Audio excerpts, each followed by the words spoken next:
Hi, my name is Katie Lavoie. My name is Caroline Lavoie. My name is Sarah Lavoie. And Jody Lavoie is our mom. My favorite part about my mom is that she loves adventure and she always has a great activity or trip planned for us. She's the first person to come up to you at any party or event. And will always have a big hug waiting for you. My mom's resilience has been an inspiration to me throughout my life. Watching her go through some of the toughest times and then some has really shown me how to keep putting one foot in front of the other and to make the best with the cards that you're dealt. My mom is the strongest leader I've ever seen. She always says there's no problem we can't solve together. She is truly someone I look up to and will always continue to brag about. She makes us proud to be Lavoie women.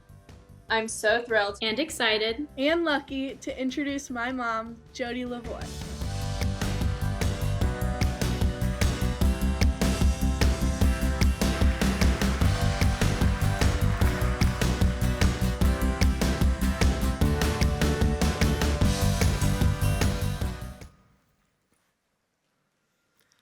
Imagine, it's a perfect summer day. You just got back from your best run ever and your kids are occupied. Tranquility. Then there's a knock at your door. You look through the peephole. That's weird. It's a police officer. I'm Officer Johansson. Your husband has been gravely injured. Can you get a ride downtown?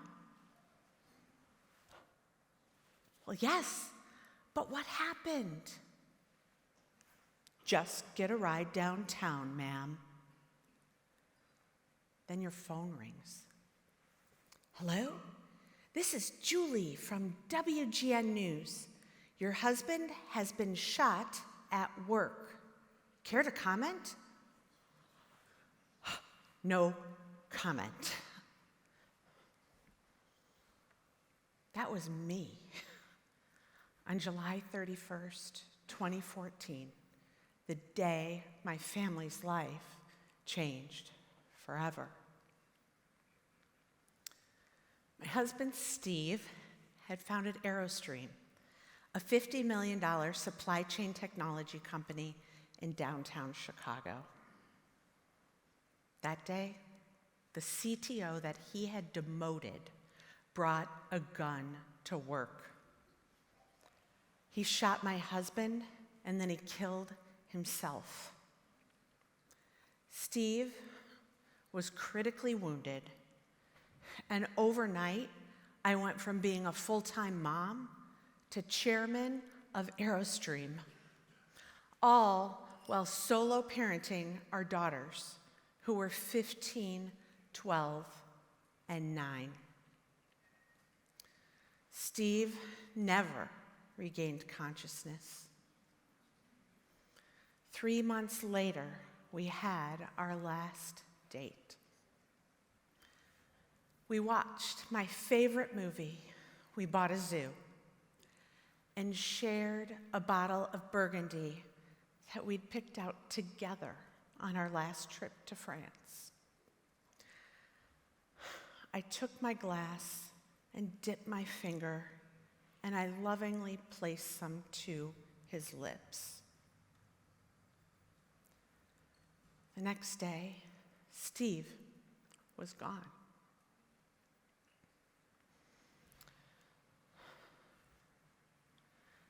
Steve and I talked about Aerostream every day. It was like our fourth child. The plan was, if something were to happen to Steve, I'm in charge. A few more details would have been nice, honey. The company was in trouble. We'd lost 40% of our revenue, our technology was stale, and we had major PR and branding issues. And just to add a little fuel to the fire, 80% of our personal money was in the business. Our friends and family had invested heavily, and the livelihoods of 65 employees and their families all rested on me. No pressure, right? So what did I do? I joined YPO.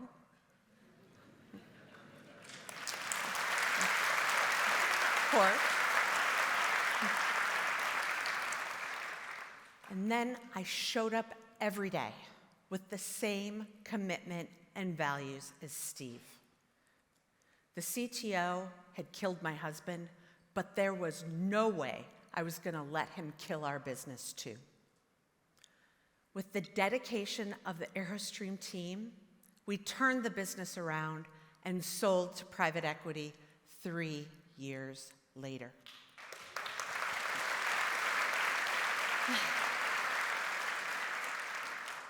But that was just the business side of the story. At home, my daughters were trying to be positive, but inside they were terrified. Every night, they made sure to set the house alarm. Outside our house, the media circled like vultures. They harassed our friends and neighbors. They stalked my social media, always trying to get sound bites for the next news cycle. They even tried to get inside the church for Steve's funeral. The media didn't care that we needed our privacy, so this mama bear went into protection mode. When I heard they were going to be at my daughter's school on their first day back, I just sneaked them in the back door. Keeping my daughters safe and helping them heal was my most important job.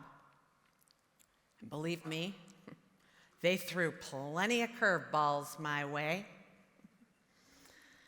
But in the chaos, we found laughter and love and unforgettable memories, always with Steve in our heart. On my wedding day, I gave Steve my commitment, a phrase he had specially engraved on the inside of my wedding band. But I didn't have a roadmap for this. But I was committed to moving forward, and I was committed to maintaining our family values. Commitment and values were my guide. Grief is terrifying. It's heartbreaking, and it challenged me every day. I felt alone and so scared. I prioritized my mental health and made sure I didn't miss any appointments with my therapist. My physical health, not so good. I gained weight, I drank a little too much wine, and I had a mountain of stress. Then in 2019, after my annual mammogram, I had the pleasure of being called into the special room where the doctor said, "Your breast cancer is back." Breast cancer and cancer loves stress. Oh, Steve, I wish you were here. I elected to have a double mastectomy, and the surgery took 11 hours. Today, I'm cancer-free.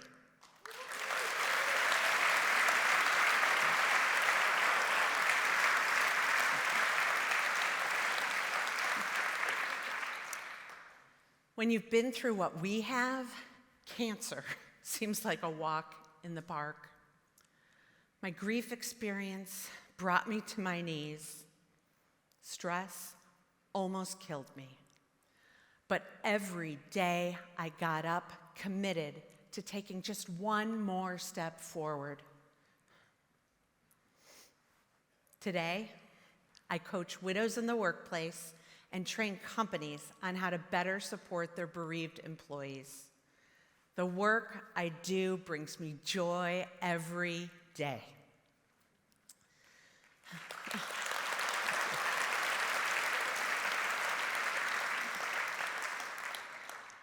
My daughters, they all moved out of state for work and for school.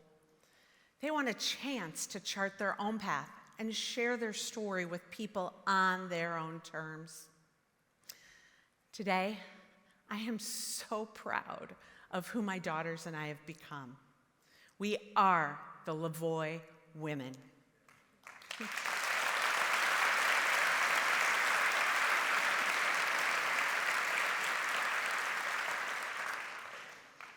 Grief will always be a part of me, but it does not define who I am. You too will face loss and grief one day. And when you do, let commitment and values be your guide.